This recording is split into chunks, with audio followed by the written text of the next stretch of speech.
Oi, pessoal, graça e paz. Passando para trazer uma reflexão rápida das coisas que o Senhor tem ministrado ao nosso coração nesses últimos tempos. Vocês viram que a gente está chegando próximo do pico da pandemia aqui no Brasil, o número de casos, não só no Brasil, como na América Latina, tem assim se expandido demais. O crescimento tem sido vultuoso e isso tem preocupado as autoridades sanitárias, os governantes e nós, como população também, a gente está muito atento a tudo que está acontecendo. E eu venho batendo papo com o Espírito Santo a respeito disso e queria comentar a respeito de algumas coisas que ele me fez refletir a respeito de nós como igreja, nosso papel diante de tudo isso, quanto essa situação nos abala ou quanto essa situação nos coloca num lugar de querer fazer algo, de querer fazer diferença, de querer realmente servir de ferramenta para o papai. Vamos orar então?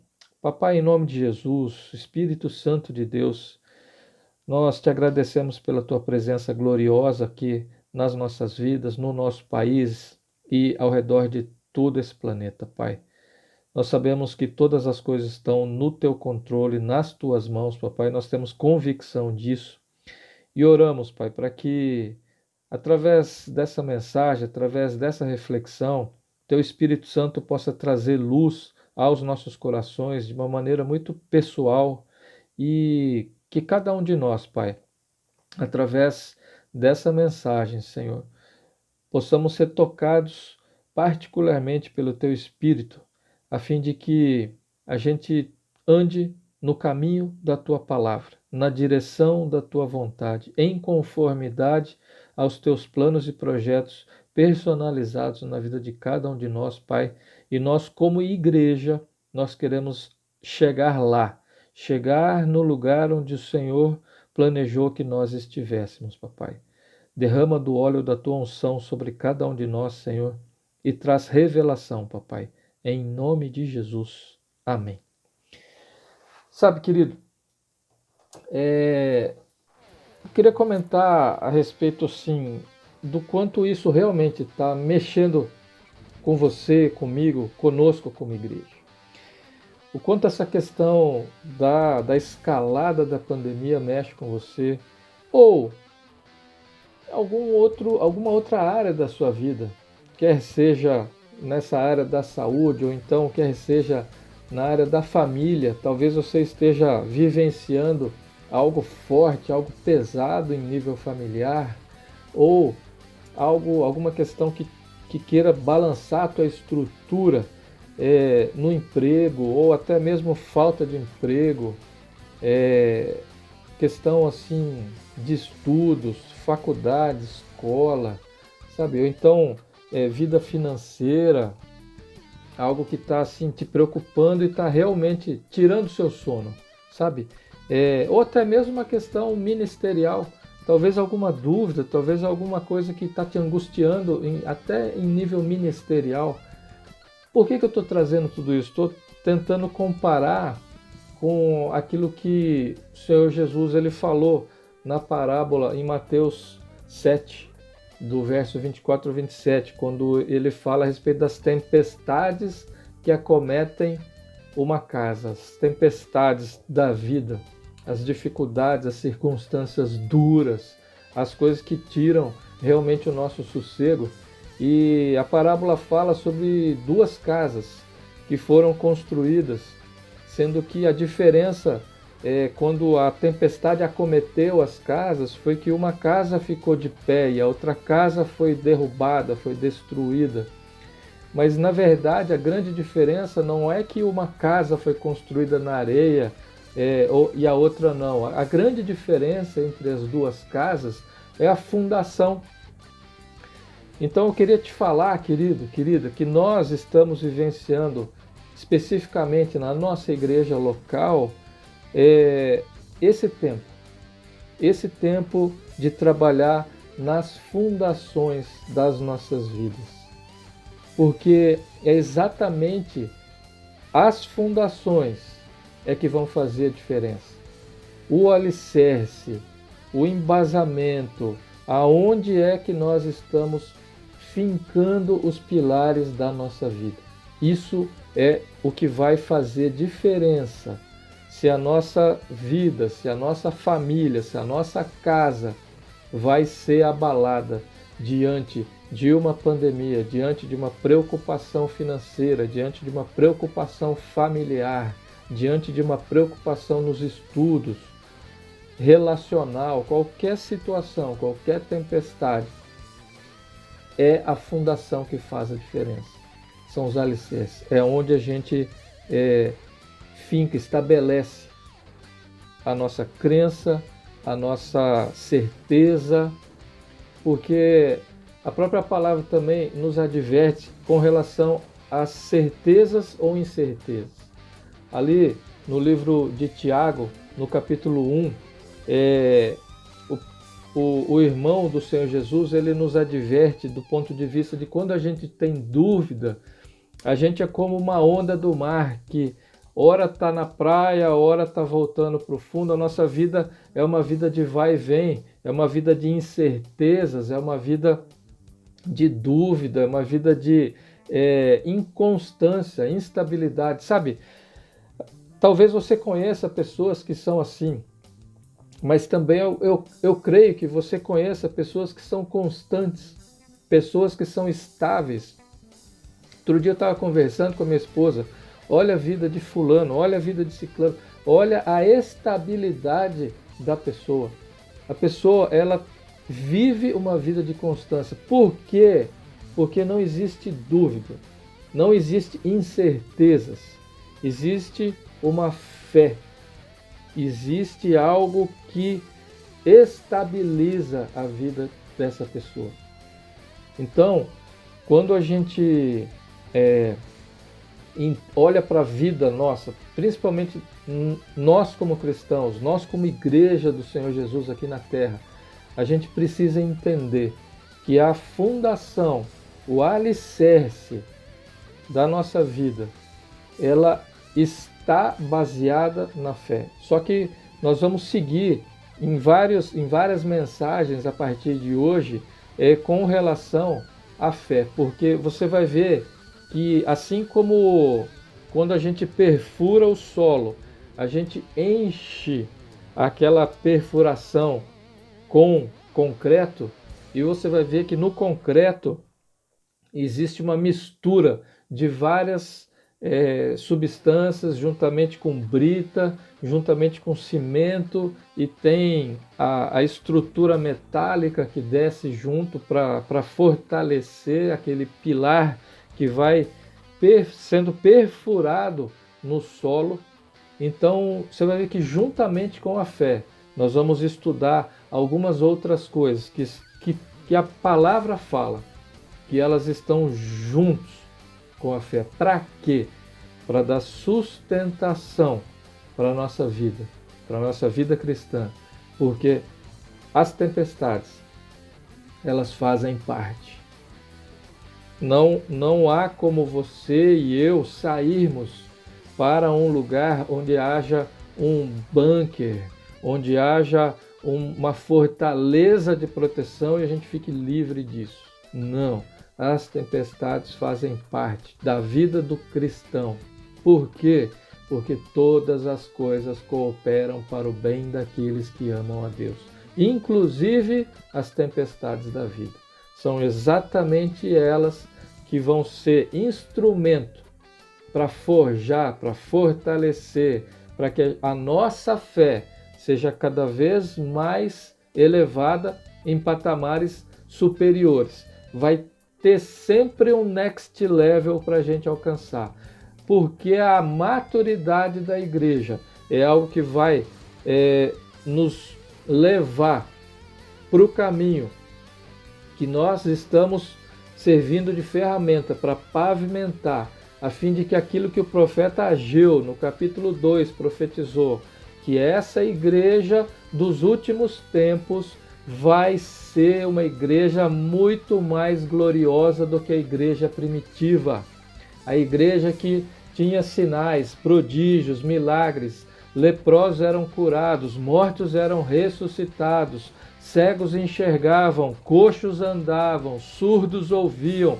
Aquela majestosa igreja do tempo primitivo vai ser menor do que a igreja dos últimos tempos. Por quê? Porque a colheita é grande e a igreja precisa de mais pessoas nesse entendimento geral daquilo que está acontecendo no agora. Para quê? Para que o caminho seja pavimentado, a fim de que a profecia se cumpra, e ela há de se cumprir, porque o papai não mente. A palavra escrita na Bíblia, ela não muda. Tudo que está escrito na palavra vai acontecer. Na verdade, já aconteceu para o papai.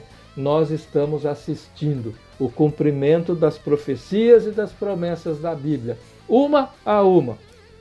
Por isso, crendo na palavra, nós estamos caminhando para essa pavimentação, a fim de que a igreja gloriosa dos últimos tempos esteja de pé para fazer, e já está fazendo, a grande colheita dos últimos tempos, que é a salvação de bilhões de pessoas. Pessoas que ainda não conhecem o papai, mas através do testemunho de vida da igreja, uma igreja que prega vivendo a palavra, que prega o evangelho porque tem fundações fincadas no profundo do solo do nosso coração, porque liberou espaço, autorizou o Espírito Santo a lançar as sondas no profundo do nosso coração. Porque quando você vai edificar uma casa, um edifício, o que quer que seja, você precisa fazer uma análise de solo. Sabe, às vezes, nessa situação que a gente convive hoje em dia, a gente quer economizar e aí, não, nós vamos levantar uma casa, mas não precisa analisar o solo, não, vamos economizar dinheiro aqui. Não, aqui a terra é boa, aqui é bacana. Só que, gente, tem situações, não sei se vocês conhecem, por exemplo, a cidade de Santos, lá no litoral paulista. Lá tem prédio que você olha do mar, tem prédio que está torto. Por quê? Porque aquele solo de Santos, infelizmente, ele é um dos piores solos do planeta. É um solo instável. Então, você vai aprofundando as sondas ali e você não consegue achar lugar firme. Porque quando o solo é arenoso, quando o solo ele é argiloso, você precisa ir aprofundando o estudo do solo até o quê? Até através de várias sondagens você encontrar onde é que está o solo firme, onde é que está a rocha, que é onde você vai fincar as sapatas ali, porque você sabe que ali o solo não vai ceder mais, porque aquele solo rochoso vai dar firmeza, estabilidade, para que aquele prédio ele não corra o risco de cair, ele não corra o risco de ir tombando até ele ruir. Assim é a minha e a tua vida. Assim é o que a palavra nos mostra. Toma cuidado, presta atenção no teu solo. É necessário fazer uma sondagem do solo. Precisa-se compreender qual é o solo que nós temos na nossa vida, no nosso coração. Então, primeira coisa, eu e você, a gente precisa compreender tudo isso. E aí, permitir que, assim como o salmista disse, sonda o meu coração, vê se há nele algum caminho mau. Quando a gente começa a voltar os nossos olhos para nós mesmos e falar assim, Espírito Santo, eu autorizo que você venha fazer a sondagem do meu solo, a sondagem do meu coração. Vê se tem algum terreno arenoso, vê se tem algum terreno argiloso, lamacento, vê se tem algum lugar que você possa encontrar Jesus ali, porque eu quero fincar os alicerces da minha vida em Jesus Cristo, para que a minha vida seja estável e para que através da minha existência aqui na terra eu possa servir para que a minha vida seja uma vida abençoadora, a minha vida seja uma vida que faça diferença na vida das outras pessoas, a minha vida sirva de ferramenta para a salvação, nem que seja de uma pessoa, mas que essa pessoa venha conhecer Deus de verdade, venha conhecer Deus de uma maneira real, não só de ouvir falar como Jó ouvia falar, mas quando ele conheceu a majestosa presença do Deus que criou todas as coisas, mediu o universo aos palmos, contou as estrelas uma a uma, a grandiosidade, a santidade, a perfeição desse Deus Criador. Aí, a partir daí, a vida dessa pessoa e a vida de toda a geração posterior a essa pessoa vai ser toda abençoada, porque a palavra fala que a partir do momento que Deus ele faz parte da vida de alguém, a partir dali a bênção ela se multiplica por gerações e gerações e gerações. E glória a Deus por isso.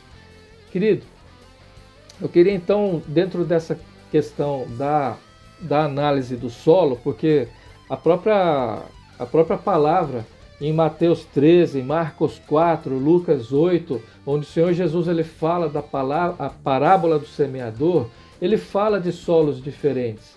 Ele fala da beira do caminho, que é aquele solo pisoteado, aquele solo duro, aquele coração endurecido.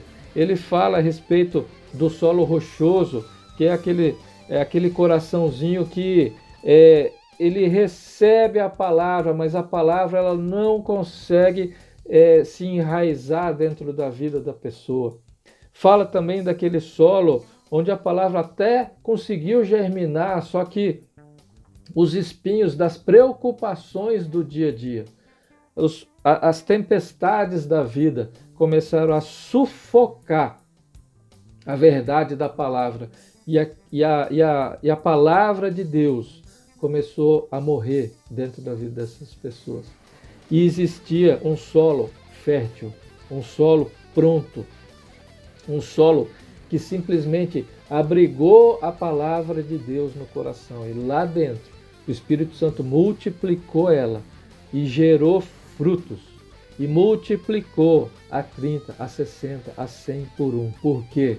Porque a transformação, a permissão para que o Espírito Santo e a palavra de Deus sondasse a vida dessa pessoa, gerou mudança, gerou estabilidade, gerou uma vida constante, gerou uma vida de contemplação.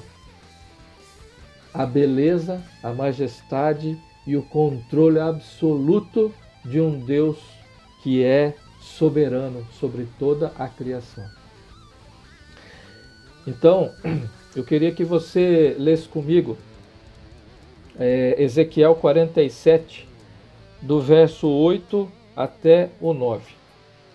A palavra do Senhor diz assim: aqui nessa situação, o profeta ele estava sendo levado por um anjo, como que numa visão, onde ele começou a ver uma água fluindo debaixo do trono de Deus.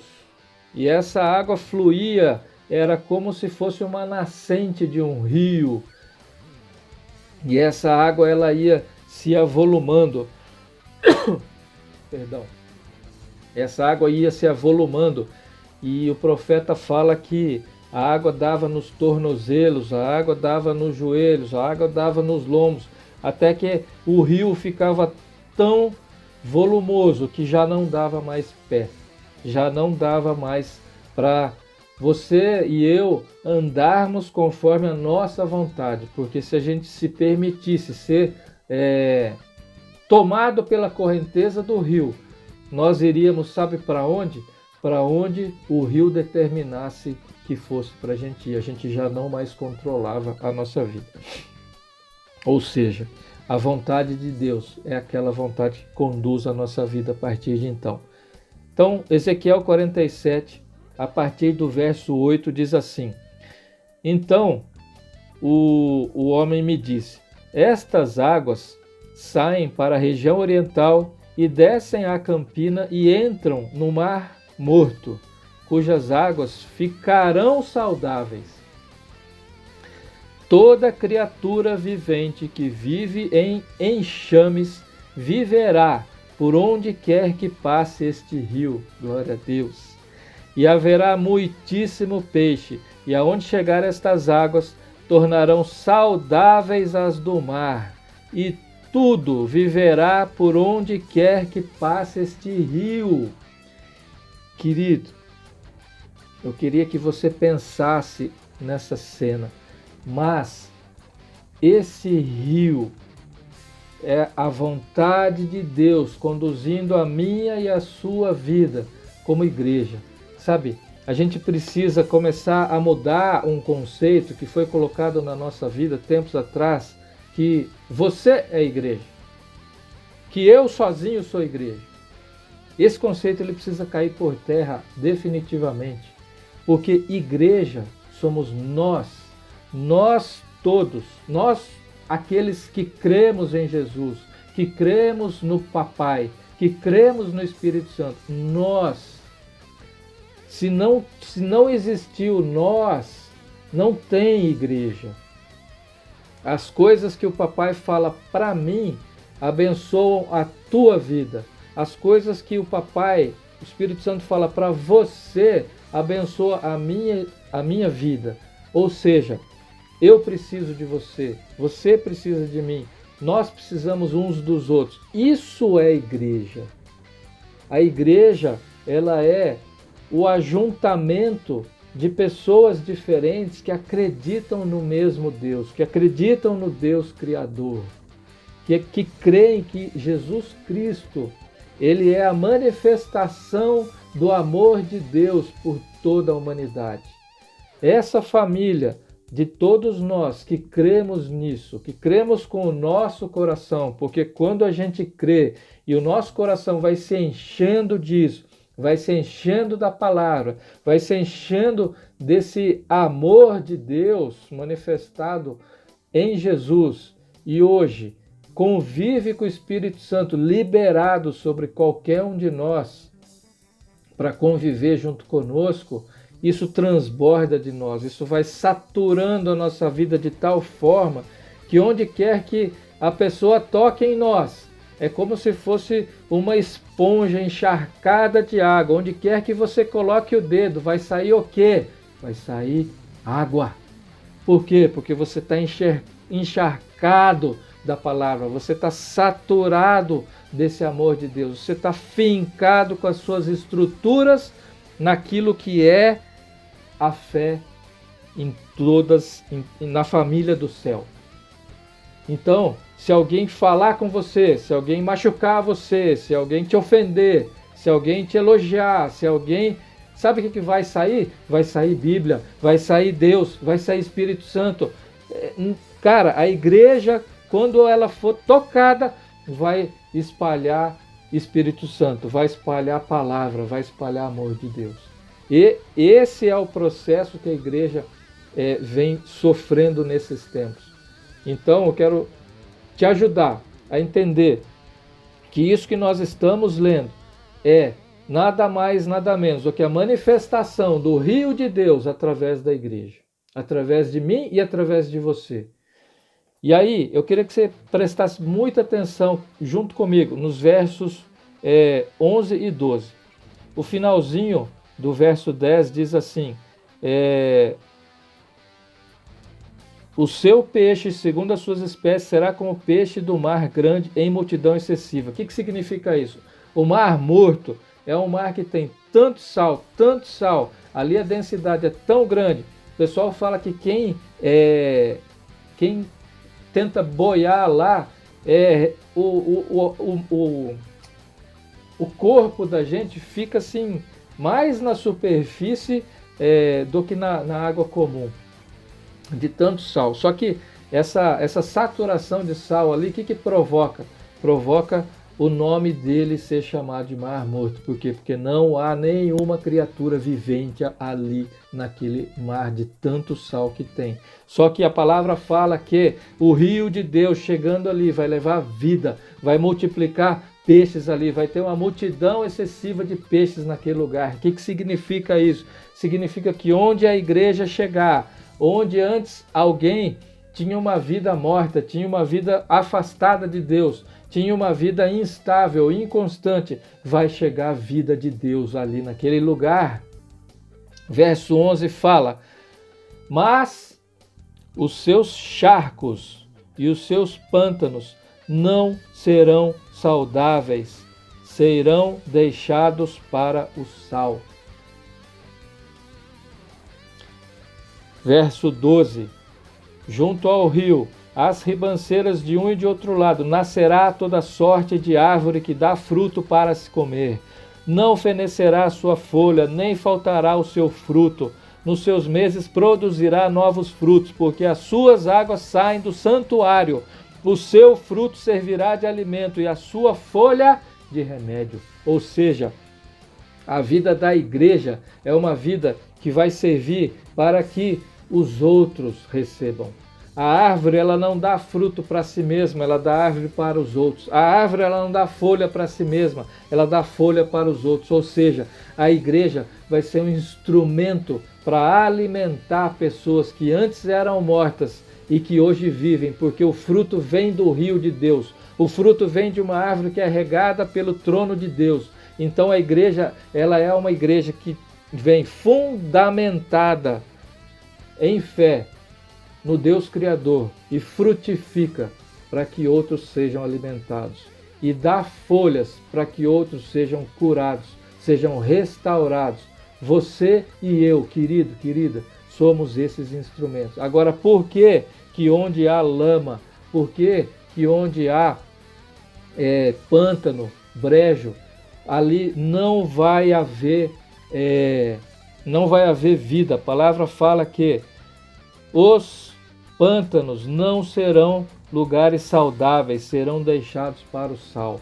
Esse lugar, querido, é um lugar de solo argiloso. E a lama, invariavelmente na palavra, ela fala do pecado. Ela fala assim como o filho pródigo que pegou a sua herança e foi ali junto com os porcos. E ali os porcos lembram lama, lembra a situação de pecado. Ali o que aconteceu com o filho pródigo? Ali foi o lugar do arrependimento.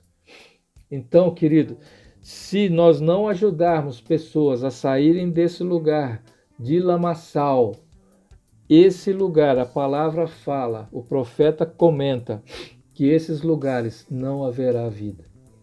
Então é um chamado para o reconhecimento de que a vida de alguém que está comparável à vida da lama, do pecado, é o convite para que a pessoa se arrependa.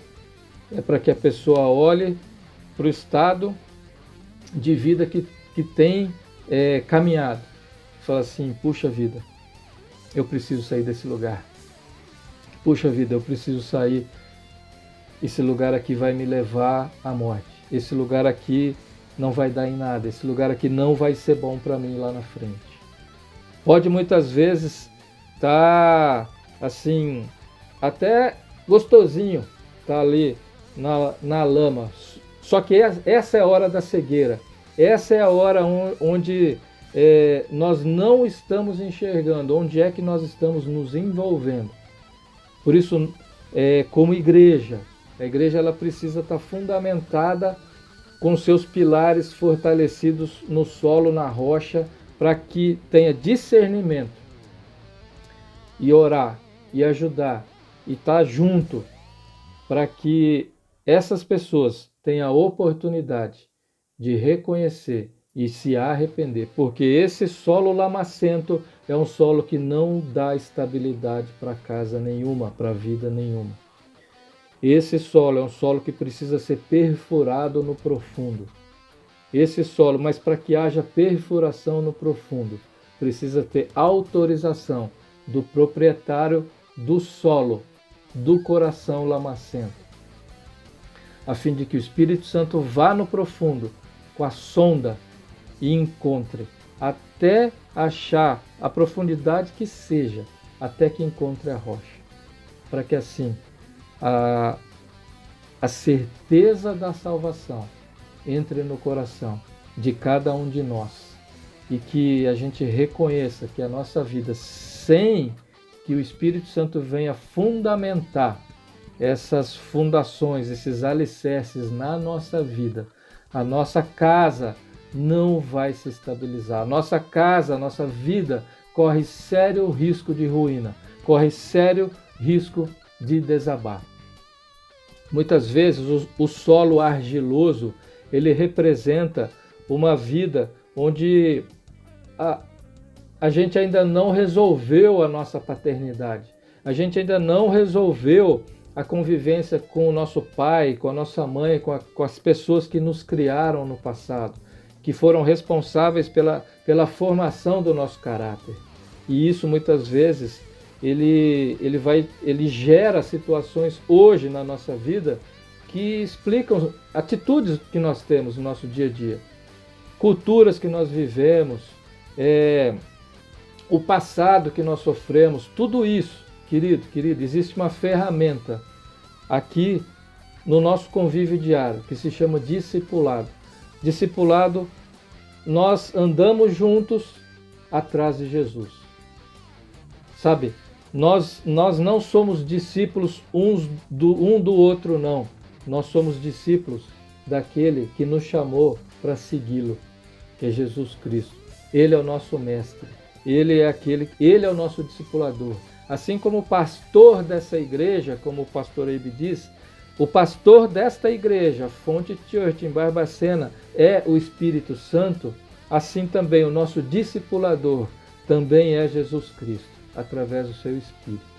Então, meu convite para você hoje, querido, se existe um solo a ser sondado e você, como proprietário do seu coração, você autoriza o Espírito Santo a sondar o teu coração, porque você deseja, você escolhe fundamentar, colocar os pilares de fundação da tua vida, o quão profundo for, porque muitas vezes a perfuração do teu coração pode ser que doa, pode ser que você sinta dor nesse processo, mas você fala, eu escolho permitir que o Espírito Santo lance sondas no profundo do meu coração, quanto for necessário, para que ele encontre a rocha, onde quer que ela esteja, porque eu quero fincar as fundações da minha vida em Jesus Cristo, porque eu creio no projeto de Deus, eu creio no Espírito Santo, eu creio em Jesus Cristo, e por isso a minha vida, a partir de hoje, passa a ser fundamentada em fé, no projeto e na obra do Deus, que é amor e que me ama e que te ama e que nos ama a toda a humanidade. Eu queria orar com você. Papai, em nome de Jesus Cristo, eu oro para que essa palavra encontre um solo aberto, encontre um proprietário que abre as portas do coração e fala, Espírito Santo de Deus, sonda o solo do meu coração. Sonda a minha vida.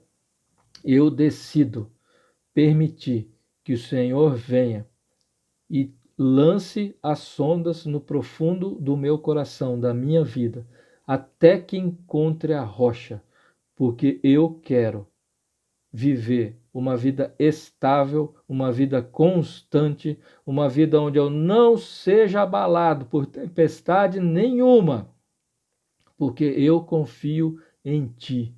Eu espero todas as coisas das mãos do Deus que me criou, desde antes de que todas as coisas fossem criadas, e nas mãos do Deus que me amou primeiro, e por isso eu tenho gratidão eterna por esse Deus.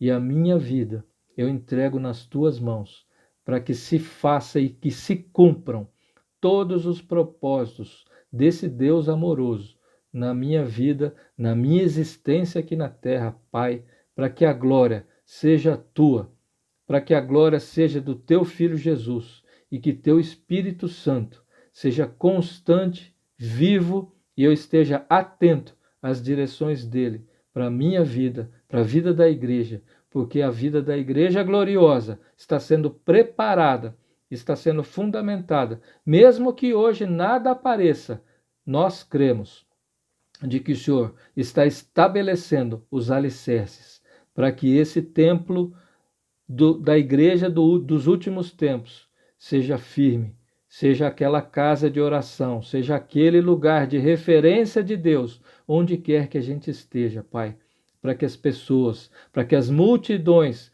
conheçam a graça e se entreguem diante da tua majestosa presença, Papai, em nome de Jesus Cristo. Amém. O Senhor te abençoe e te guarde. Que você receba essa palavra, ela frutifique no teu coração. Abra o teu coração para que o Espírito Santo lance sondas no profundo do teu ser. Um beijão no teu coração.